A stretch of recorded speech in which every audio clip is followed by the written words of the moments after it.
Hello မင်္ဂလာပါ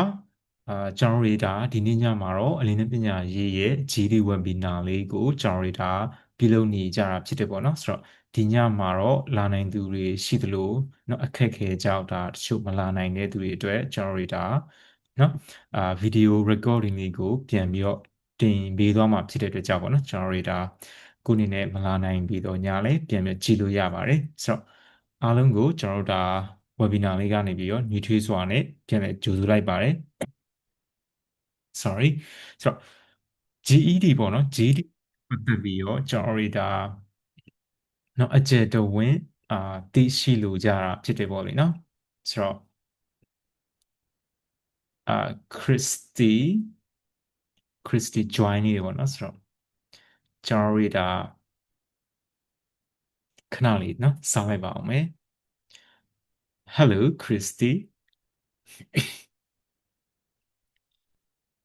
Hello Hello Christy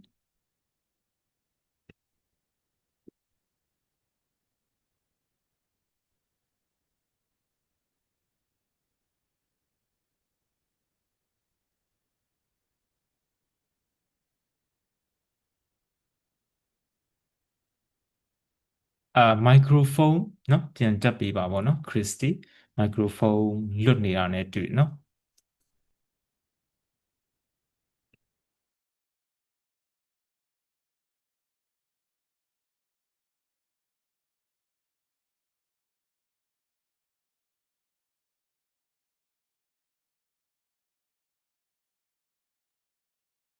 โอเคဆိုတော့ကျွန်တော်တို့ဒါအချိန်လေးเนาะမလင့်တော့အောင်ပြောပြသွားမှာဖြစ်ပါတယ်ဆိုတော့ကျေးဇူးပြုပြီးတော့เนาะမိုက်ခရိုဖုန်းလေးတွေoff ထားလို့ရတယ်ပေါ့နော်ရှင်းပြနေတဲ့အချိန်လေးမှာမိကုန်းနဲ့အဖြေကိုတော့ကျွန်တော်တို့ဒါเนาะ question answer ကိုနောက်ဒီ present လုပ်ပြီးသွားတာ ਨੇ ပြန်ပြီးမေးနိုင်ပါတယ်ပေါ့နော်ဆိုတော့ GED ကเนาะဘာလဲပေါ့လေเนาะ GED ကဘာလဲဆိုတော့ GED ဒီကျွန်တော်တို့ဒါအရှေကောက်เนาะအရှေကောက်ဆိုရှင် General Education Development လို့ခေါ်ပါတယ်ဆိုတော့ဒီ GED ဒီကျွန်တော်တို့ဘယ်ကနေလာလဲဆိုရှင် American နိုင်ငံเนาะ American ဒါသင်ရိုးညွှန်းတမ်းဖြစ်ပါတယ် American ရဲ့ဒါ12တန်းเนาะကျောင်းပြင်ပပညာရေးအထက်တန်းအောင်မှဖြစ်ပါတယ်ဆိုတော့ GED ပြီးထားတဲ့လူငယ်တယောက်အနေနဲ့ဒါအစိုးရအကြောင်းတွေ12တန်းပြီးထားတဲ့သူနဲ့တွားပြီးတော့ညီမျှတာဖြစ်တယ်ပေါ့လေနော်ဆိုတော့ကိုယ့်အနေနဲ့ဒါ GED အောင်လက်မှတ်ရှိထားရုံနဲ့နိုင်ငံတကာအသိအမှတ်ပြုအထက်တန်းပညာရေးကင်ဆောင်ထားတဲ့သူအနေနဲ့ဒါเนาะအသိအမှတ်ပြုခံရမှာဖြစ်တယ်ပေါ့လေနော် โอเคဆိုတော့เนาะဒီမှာလေးပဲကျွန်တော်တို့ဒါပြောပြခဲ့ပြီเนาะ American အထက်တန်းပညာရေးဖြစ်တဲ့ Grade 12နဲ့ညီမျှတယ်ပြီးလို့ရှိရင် GED မှာဘာသာရပ်အားဖြင့်၄ဘာသာရှိပါတယ်เนาะ Science ပါမယ် Social Studies ပြီးလို့ရှိရင် Mathematics ပြီးလို့ရှိရင် RLA ပေါ့เนาะ Language Arts ဆိုတဲ့ဒါ English ဘာသာရပ်ပါမယ်ကျွန်တော်တို့ဒါ GED ကိုဘယ်အသက်အရွယ်ကနေစပြီးတော့ပြင်ဆင်ထားလို့ရလဲပေါ့လေနော်မိကုန်းကကျွန်တော်တို့ဒါအနည်းဆုံး16နှစ်ရှိထားရမှာဖြစ်တယ်ပေါ့လေနော်ကိုယ်အနေနဲ့ဒီတရားဝင်ဖြည့်ဆို့နိုင်တဲ့အသက်ကတော့18နှစ်ဖြစ်တယ်သို့ပေမဲ့ကိုက16နှစ်လောက်နဲ့လည်းပဲဒီအုတ်ထိန်သူလက်မှတ်နဲ့ကျွန်တော်တို့ဒါနော် GD official ကျွန်တော်တို့ဒါ website ကနေပြီးတော့ရှောက်ထားလို့ရတယ်ဒီ GD ဟောပေါ့အဖွဲ့အစည်းကိုကျွန်တော်တို့ဒါစာပို့ပြီးတော့နော်အုတ်ထင်းသူလက်မှတ်ကိုကျွန်တော်တို့နော်ပေးပို့လို့ရတယ်သူတို့ကနေမှတဆင့်ပြန်ပြီးတော့ကိုယ့်ရဲ့အကောင့်ကိုစစ်စစ်ပြီးတော့မှဖြည့်ခွင့်ကိုပေးသွားမှာဖြစ်တယ်ပေါ့လေနော်ဆိုတော့ GED ပြင်ထားတဲ့သူတူအနေနဲ့နောက်ခံပညာရေးကနော်ဘယ်နှစ်တန်းလောက်အထိရှိထားတင်လဲဆိုရှင် grade 9ပေါ့လေနော် grade 9သို့ပေမဲ့အလင်းနဲ့ပညာရေးမှာเนาะအရင်နှစ်တွေမှာလာတက်တဲ့ကလေးတွေဆိုရင်အနည်းဆုံး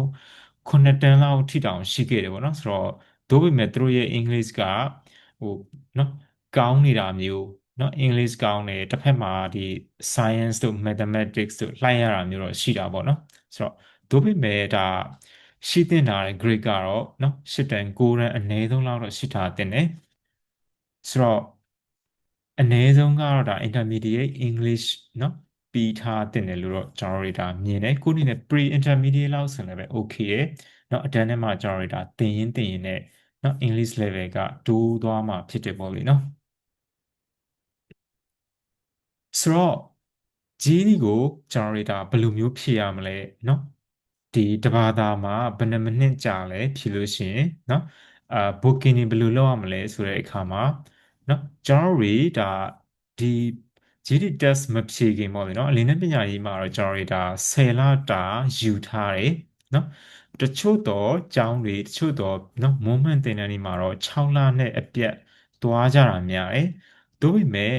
ကျွန်တော်တို့ဒါ6လတွေတချို့ကျောင်းသားတွေအတွက်နော်အရင်ခုနပြောလို့ဒီ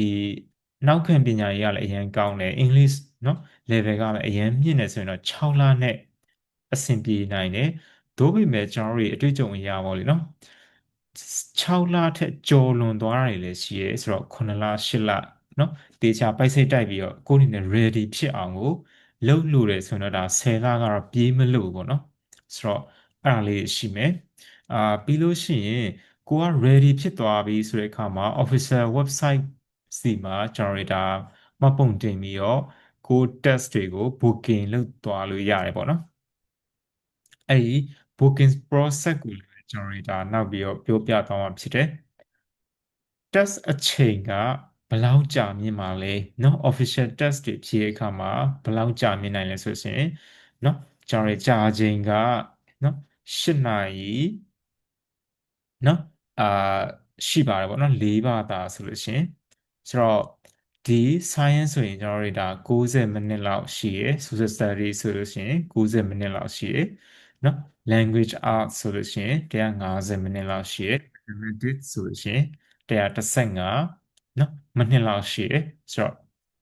ကိုယ်အနေနဲ့စောစောပြီးရဆိုရင်လည်းပဲနော်အာစောစော submit လုပ်လိုက်လို့ရတယ်ပေါ့လေနော်ဆိုတော့ GED ဖြေတဲ့အခါမှာကျွန်တော်တို့ official test ကြီးကိုတိုက်ရိုက်ဖြေလို့မရဘူးเนาะဆိုပါစို့ကျွန်တော်တို့အစိုးရအကြောင်းမှာ okay 12တန်းပြီးသွားတာနဲ့ okay เนาะကျွန်တော်တို့အစမ်းစာမေးပွဲတွေလာလေเนาะဇိုင်ပွဲကြီးမလာခင်အစမ်းစာမေးပွဲလာသလိုပဲ GED မှာလည်းဒါ GED ready လို့ခေါ်တဲ့အစမ်းစာမေးပွဲလေးခံရတယ်ဒီအစမ်းစာမေးပွဲလေးကိုအောင်မှသာလျှင်ကျွန်တော်တို့ဒါ official test ကိုဖြေဆိုနိုင်မှာဖြစ်တယ်ဆိုတော့ ready test ကိုကျွန်တော်တို့ booking အရင်လုပ်ရတာဖြစ်တယ်ပေါ့နော် GD အကောင့်ဖွင့်ပြီးတော့ booking လုပ်တဲ့အခါမှာကျွန်တော်တို့တစ်ဘာသာကို$9ဒါမှမဟုတ်$10လောက်ကိုရောက်သွားတာဖြစ်တယ်ပေါ့လေနော်ဆိုတော့၄ဘာသာဆိုရင်ကျွန်တော်တို့ဒါ31 $32လောက်သွားနိုင်တယ်ပေါ့လေနော်ကိုက GD ready အောင်ပြီဆိုတာနဲ့ official test ကိုဆက်လက်ပြီးတော့ဖြေခွင့်ရမှာဖြစ်တယ်ဆိုတော့ official test ကကနဦးဈေးနှုန်းကတော့ဒါ$80ကြာတင်ခဲ့ပြီမယ်နောက်ပိုင်းဒီမေလပေါ့လေနော်2025မေလကနေပြီးတော့85เนาะအထိကိုတိုးသွားတာဖြစ်တယ်အရင်ကတော့$80နဲ့ပဲဆိုတော့၄ဘာသာဆိုရင်ဆိုလို့ရှိရင်တော့ကျွန်တော်တို့ဒါ$340ကျသွားမှာဖြစ်တယ်ဆိုတော့ခုနပြောသလိုအစမ်းစာမေးပွဲပေါ့လေနော် GD ready က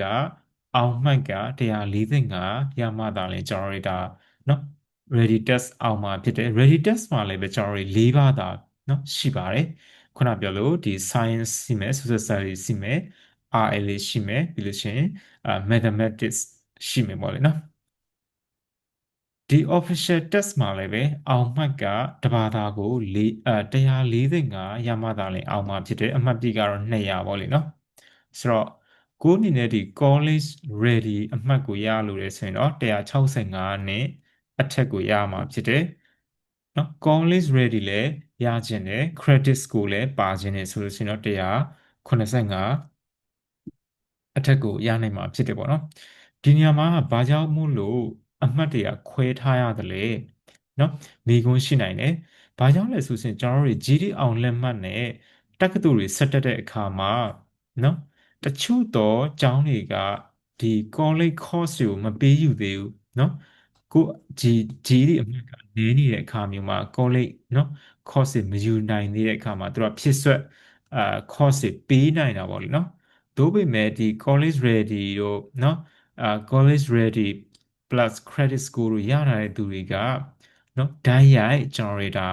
university courses တွေကိုဓာတ်ရိုက်ယူနိုင်သွားမှာဖြစ်တယ်နော်အဲ့ဒါလေးတွေကွဲသွားတာမျိုးရှိနိုင်တယ်သို့ပေမဲ့လည်းပဲဒီယေဘုယျအားဖြင့်နော်ဒီ145နော်အထက်ရတာနဲ့တင်ဒါ GD အောင်တယ်လို့ဆိုလို့ရတယ်ပေါ့နော်ဘာသာရပ်အလိုက်မှာတချို့ဒီကျွန်တော်တို့ဒါအေရှာကျောင်းတွေမှာဆိုရင်တော့ခုနပြောလို့ဒီ GD school တွေမှာအရင်မကြည့်တာမျိုးလည်းရှိနိုင်တယ်ဆိုတော့ဟိုတေချာတာကတော့တချို့ကျောင်းတွေပေါ့လေနော် GD school အောင် GD အောင်လည်းမှတ်တဲ့တွေမရဘဲနဲ့ University ဝင်ခွင့်စာမေးပွဲအောင်မှသာလျှင်ပြီးဝင်တဲ့ကျောင်းတွေလည်းရှိတယ်ဆိုတော့အဲ့ဒါလေးတွေကိုလည်းပဲကျွန်တော်တို့ဒါနော်အာပြောပြသွားလို့ရတယ်ဆိုတော့ GD ဖြည့်တဲ့အခါမှာကျွန်တော်တို့ကိုကโอเคကျွန်တော်ဂျမဘယ်တော့ဖြည့်ရမှာလဲဆရာအရင်နောက်ကျနေပြီလားအရင်စောနေပြီလားစိတ်ပူနေကြတာမျိုးရှိနိုင်တယ်နော်သို့ပေမဲ့ GED ကနော်လွတ်လပ်ပြီးတော့နော်ကိုအဆင်ပြေတဲ့အချိန်နော်ကို ready ဖြစ်တဲ့အချိန်မှသာလျှင်ဖြည့်လို့ရပါတယ်အဓိကဘာပဲလိုအပ်လဲဆိုရင်ကိုကသွားဖြည့်ခြင်းတဲ့အချိန်မှာနော်ထိုင်ကုန်လွတ်နေရမှာမျိုးနော်ရှိရပါလိမ့်နော်ကိုကလူတွေ booking လုပ်သွားပြီးအချိန်မှာသွားဖြည့်လို့တော့မရဘူးပေါ့လေနော်ဆိုတော့ကိုအနေနဲ့ဒီ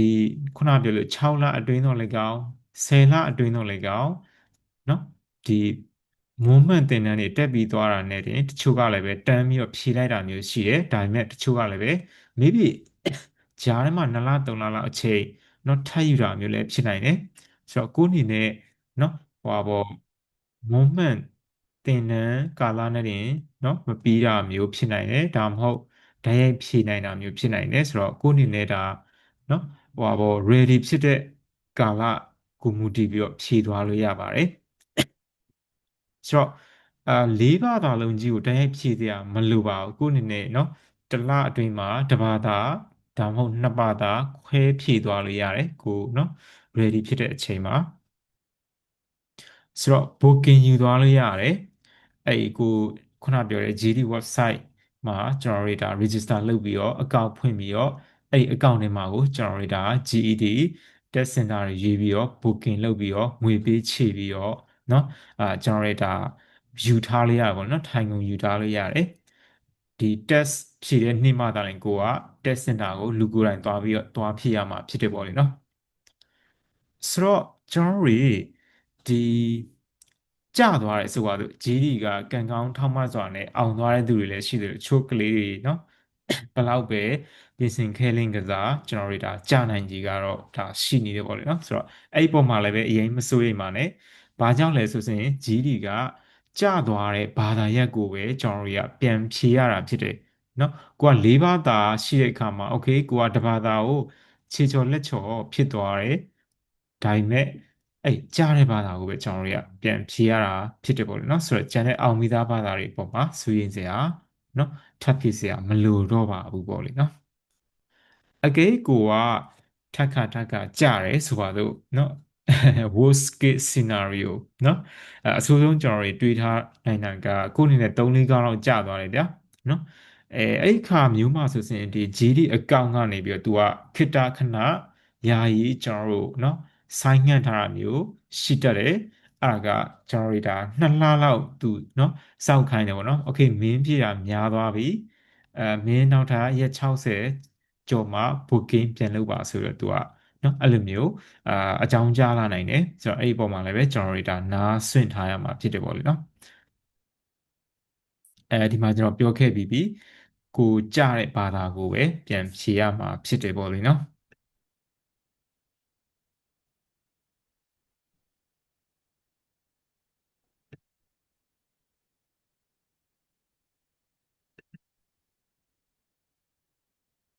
okay ဆိုတော့ကျွန်တော်တို့ test format เนาะ test format မေးစရာရှိရယ်အဲ့ကတော့အာဘာเนาะဘာ test format လေးတွေရှိပါလဲ multiple choices တွေရှိမယ်ကွက်လပ်ဖြစ်တာတွေရှိမယ် drop down เนาะကွန်ပျူတာနဲ့ဖြည့်တဲ့အခါမှာကျွန်တော်တို့ဒါเนาะတွေ့ဘူးကြမှာပါเนาะခလုတ်လေးနဲ့အခါမှာအဖြေ box တွေထွက်လာတာမျိုးเนาะhotspot question ဒီဟိုပါပေါ့ကိုယ်အနေနဲ့ဒီအဖြေတိုက်ပြီးတော့เนาะရွေးပေးရတာမျိုးရှိရယ် drag and drop เนาะအဖြေကိုဆွဲပြီးတော့ကျွန်တော်တို့ကွက်လက်ထဲမှာတွားပြီးတော့ထည့်ရတာမျိုးရှိရယ် short answers okay typing လုပ်ပြီးတော့เนาะဖြေထည့်ပေးရတာမျိုးရှိရယ် okay ဆိုတော့ university admission အကြောင်းကိုပြောရမယ်ဆိုရင် GD ဖြေထားတဲ့အကြောင်းကြောင့်သာဒီ GED ဘာသာရပ်เนาะ GED အောင်လက်မှတ်တစ်ခုနဲ့တည်းမလုံလောက်သေးပေါ့เนาะဖြစ်ဆွဲတခြားသောအောင်လက်မှတ်လေးတွေကိုကျွန်တော်တို့ထပ်ပြီးတော့ဖြည့်ဖို့လိုအပ်တယ် TOEFL ဒါမှမဟုတ်เนาะ IELTS okay အဲ့ဒါလေးတွေကကြံနေကျွန်တော်တို့အကြောင်းတွေเนาะတက္ကသိုလ်တွေမှာသူတို့တောင်းတာမျိုးရှိရယ်เนาะကိုယူရဲ့ဘာသာရပ်ပေါ်မူတည်ပြီးတော့ major ပေါ်မူတည်ပြီးတော့ TOEFL တို့ IELTS တို့ထပ်ပြီးတော့เนาะပံ့ပိုးပေးရတာမျိုးရှိရယ်တချို့ကျောင်းတွေကကိုကဒီ TOEFL တို့ IELTS လက်မှတ်တွေမရှိဘူးဆိုပါစို့ရတယ်ဒါပေမဲ့ကျောင်းကပေးရဲ့เนาะအင်္ဂလိပ်စာမေးပွဲကိုကျွန်တော်တွေကဖြေဆိုရမှာဖြစ်တယ်เนาะအဲ့ဒီအင်္ဂလိပ်စာမေးပွဲတွေကိုเนาะအောင်မှသာလည်း तू ကပေးတက်တာမျိုးเนาะ GD အောင်လက်မှတ်နဲ့တည်းမလုံလောက်သေးပေါ့เนาะဒီမှာဆိုလို့ရှိရင်ကျွန်တော်တို့တွေကเนาะ University Entrance Exam เนาะရှိရခုနပြောလိုပဲအင်္ဂလိပ်စာမေးပွဲနဲ့ဒီတက္ကသိုလ်ကစစ်တဲ့เนาะဝင်ခွင့်စာမေးပွဲတွေအောင်မှသာလည်းတက်ခွင့်ရတာမျိုးရှိပါတယ်ဆိုတော့တက္ကသိုလ်အလိုက်တော့ကျွန်တော်တွေမူဝါဒကွဲပြားနိုင်တယ်တချို့ကျွန်တော်တွေဒါ GD အောင်လက်မှတ်တစ်ခုတည်းနဲ့တင်เนาะ automatic เนาะအလိုအလျောက်ကိုဝင်ခွင့်ရှိတဲ့တက္ကသိုလ်တွေလည်းအများကြီးရှိတယ်ဆိုတော့ကိုယ့်အနေနဲ့ရွေးချယ်တဲ့တက္ကသိုလ်ပေါ်မှာမူတည်ပြီးတော့ကျွန်တော်တွေပံ့ပိုးပေးရမယ်เนาะအာအောင်လက်မှတ်တွေเนาะလက်မှတ်တွေကเนาะဖြည့်ဆွက်လက်မှတ်တွေကမတူနိုင်ကြဘူးပေါ့เนาะဆိုတော့ JD ကိုကျွန်တော်တို့ဒါအောင်သွားပါပြီဘယ်နိုင်ငံတွေကိုသွားပြီးတော့เนาะတက်နိုင်တယ်လဲဆိုရင်ကျွန်တော်တို့ဒါနိုင်ငံပေါင်း85နိုင်ငံအထက်เนาะနိုင်ငံပေါင်း100ကျော်အထိမှာကျွန်တော်တို့ GD အောင်လက်မှတ်နဲ့လက်ခံပါတယ်တက်လို့ရပါတယ်ဆိုတော့ကိုယ့်အနေနဲ့အသေးစိတ်ကိုเนาะစစ်ဆေးလို့ရနိုင်ငံအလိုက်ကိုအသေးစိတ်စစ်ဆေးလို့ရဆိုရင်တော့ဒီ website လေးကိုတွားပြီးတော့ကျွန်တော်တို့ဒါเนาะ gdofficial.com ဒီ website လေးမှာတွားရောက်ပြီးတော့စစ်ဆေးနိုင်တယ်ဆိုတော့ကျွန်တော်တို့ဒါပြန်ချုပ်လိုက်ရမယ်ဆိုရင် GED ဒီနိုင်ငံတကာအသိမှတ်ပြုအောင်လက်မှတ်เนาะအထက်တန်းအောင်လက်မှတ်ဖြစ်ပါတယ်ဆိုတော့ तू ကအောင်ပြီးသွားတာ ਨੇ เนาะ तू ကနှစ်အကန့်အသတ်ထားတာမျိုးမဟုတ်ပဲねဒါရာသက်ပံเนาะအထက်တန်းအောင်လက်မှတ်ဆိုတဲ့ဂုဏ်ပုဒ်ကိုရပါမှာဖြစ်တယ်ဆိုတော့တက္ကသိုလ်အများစုက GD အောင်လက်မှတ်ကိုလက်ခံပါတယ်အာကုန်ကြငွေကကျွန်တော်တို့တွေဒါအစိုးရကျောင်းမလို့เนาะဟို12တန်းအထိကိုကျွန်တော်တို့စောက်ပြီးတော့12တန်းမအောင်မချင်းကိုเนาะကိုကဆိုပါဆို9တန်းရောက်သွားပြီ10 11 12 2003နှစ်ကိုအချိန်ကုန်သွားတာမျိုးเนาะဖြစ်နေတတ်တယ်ဆိုတဲ့အခါမှာကိုက9တန်းလောက်နဲ့တင်ထွက်ပြီးတော့ GD ကိုတန်းပြီးတော့ဖြေလိုက်တဲ့အခါမှာ maybe 2နှစ်လောက်အချိန်ကုန်တက်တာသွားတာမျိုးဖြစ်နိုင်ပါတယ်ဆိုတော့เนาะအချိန်လဲဒါเนาะဟိုဟောပေါ့လုံလောက်မှုရစေတာပေါ့เนาะအချိန်အရင်မဖြုံတော့တာမျိုးဖြစ်စေပါတယ်ဆိုတော့ဒီ webinar လေးကိုရောက်လာတဲ့เนาะကျောင်းသားလူငယ်တွေအနေနဲ့လည်းပဲဒါသိချင်ပါပဲအလင်းနဲ့မြန်ကြီးမှလည်းပဲကျွန်တော်တို့ဒါ batch 4 GED เนาะအတန်းတွေကိုစတော့မှာဖြစ်ပါတယ်ဆိုတော့ဒီ batch 4မှာတော့ကျွန်တော်တို့ဒါဆရာ9ဦးပေါ့เนาะကျွန်တော်အပါအဝင်ဆရာ9ဦးအနေနဲ့အာเนาะပန်ဖို့တင်ကြားပေးသွားမှာဖြစ်တယ်ဆိုတော့ဆရာနီကိုလတ်ကတော့တင်ချာပေါ့เนาะတင်ချာဆရာဖြစ်တယ်ဆရာမင်းတီဟာကတော့ RLA ဆရာဖြစ်တယ်ဆရာเนาะနေစိုးကတော့အာ social studies သင်ပေးမှာဖြစ်တယ်ဆရာအောင်ကိုကတော့ science เนาะသင်ပေးသွားမှာဖြစ်ပါတယ်ကျွန်တော်ကတော့career and life mentorship เนาะ career and ဒီ further study mentorship ကိုကျွန်တော်เนาะကူညီပံ့ပိုးပေးသွားမှာဖြစ်ပါတယ် Okay ဆိုတော့ entrance exam ကဘယ်တော့လဲဆိုရင်ကျွန်တော်တို့ဒါလာမယ့်22ရက်နေ့เนาะလုပ်ပြီးသွားမှာဖြစ်တယ် Zoom ကနေကျွန်တော်တို့ဒါเนาะလုပ်ပြီးသွားမယ် Zoom account တွေကိုကျွန်တော်တို့เนาะ Zoom link တွေကိုပြန်ပြီးတော့တစ်ခါပြန်ပို့ပြီးသွားမှာဖြစ်တယ် Okay နံပါတ်2က cost investment ဘယ်လောက်ကုန်ကြမှာလဲเนาะGD cost ကเนาะကျွန်တော်တို့ဒါတယောက်ကို3000နှုန်းနဲ့သို့ပေမဲ့ early birth အတွက်ကတော့ကျွန်တော်တို့ဒါ10% off เนาะခံစားခွင့်ရမှာဖြစ်တယ်ဆိုတော့3000discount ကိုရသွားမှာဖြစ်တယ် pre GD တွေကလည်းပဲခုနပြောလို့early birth တွေကเนาะ10% ကို discount ရသွားမှာဖြစ်ပါတယ်ဆိုတော့ class schedule and period okay အဲ့ဒါကကျွန်တော်တို့ဒါဒီမှာကြည့်ထားလို့ရပါတယ်ဆိုတော့ညာသောအဖြစ်က9နာရီနောက်ပိုင်းအတန်းတွေဒါဖြစ်ပါတယ်ဒီ Friday နဲ့เนาะ Saturday ကလွဲပြီးတော့ကျန်တဲ့เนาะအတန်းတွေကညပိုင်းအတန်းတွေဖြစ်ပါတယ်ဆိုတော့ဒီ application deadline ကဒီလရက်20မှာကျွန်တော်တို့ဒါအမီသွင်းသွားเนาะတင်ထားဖို့လိုပါမယ်သို့မှသာလည်းကျွန်တော်တို့22ရက်နေ့အမီเนาะစာမေးပွဲလာဖြေနိုင်မှာဖြစ်တယ်ပေါ့လေเนาะအလင်းနဲ့ပညာရေးမှာကျွန်တော်တို့ဒါ GED တက်တဲ့အခါဘာအကျိုးကျေးဇူးတွေကိုရနိုင်တယ်လဲဆိုရှင်ဆရာเนาะဆရာတွေကเนาะအင်္ဂလိပ်လိုခံပြီးတော့ဒါစကားပြောပြီးရ GED အမှတ်တွေကောင်းအောင်ဆရာတွေကကူညီပံ့ပိုးပေးရเนาะပြီးလို့ရှိရင်ကျွန်တော်တို့ဒါเนาะ connect with high achieving students ရည်မှန်းချက်ကြီးမားတဲ့เนาะဆရာတွေပေါ့လေเนาะဆရာတွေကျောင်းသားတွေနဲ့เนาะချိတ်ဆက်ခွင့်ရမယ်ပြီးလို့ရှိရင်ဒါ world class เนาะhigh school curriculum เนาะဒါ American နိုင်ငံကနေပြီးတော့ပေးထားတဲ့ဒါเนาะဒီသင်ရိုးညွှန်းတမ်းဖြစ်ပါတယ် okay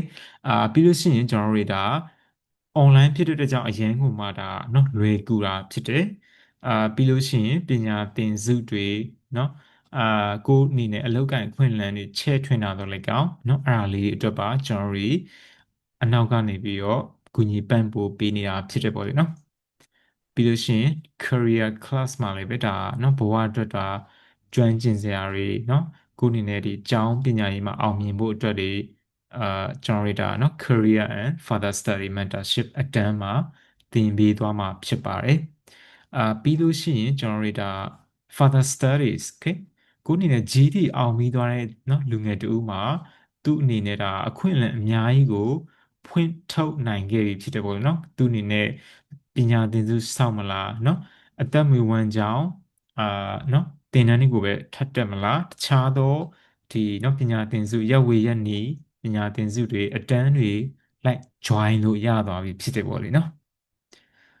နောက်ဆုံးမှာတော့ဒါเนาะကိုအနေနဲ့ဒါစွန့်ဦးတီထွင်သူအဖြစ်ရက်တည်သွားခြင်းလားเนาะအဲ့ဒီအတွက်လည်းပဲကျွန်တော်တို့အလင်းနဲ့ပညာရေးကနေပြီးတော့ကူညီပံ့ပိုးပြီးနိုင်ပါတယ်ပေါ့လေเนาะ okay ဆိုတော့ကျွန်တော်တို့ဒါလောလောလတ်လတ်เนาะလောလောလတ်လတ်လက်ရှိမှာတော့ဒါเนาะနိုင်ငံအများအပြားကိုဒီเนาะကျောင်းသားဟောင်းတွေကသွားနေပြီဖြစ်တယ်ပေါ့နော် USA မှာဆိုရင်ဒါ3ယောက်လောက်ရောက်သွားပြီဖင်လန်မှာကျတော့1ယောက်မလေးရှားမှာလည်းဒါဒီနှစ်မှာကျွန်တော်တို့เนาะဝင်ခင်းရသွားပြီထိုင်းမှာလည်းပဲအများကြီးရောက်နေပြီဂျပန်ကိုလည်းပဲသွားဖို့ပြင်နေကြတယ်မြန်မာကတော့ကျွန်တော်တို့ဒါเนาะ original location ဖြစ်ပါတယ်ချုပ်ကျောင်းသားတွေကလည်းပဲဒီမှာနေပြီးတော့နိုင်ငံခြားကိုထွက်ဖို့ပြင်နေကြပါတယ်ပေါ့နော် any questions ဆိုတော့မိကုန်းတဲ့အချိန်ကျွန်တော်တို့ဒါပြီးပါမယ်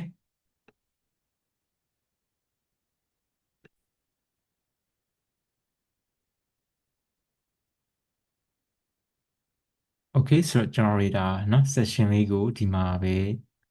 ရပ်နာလိုက်ပါတော့မယ်ပေါ့နော်အားလုံးကိုကျေးဇူးအများကြီးတင်ပါတယ်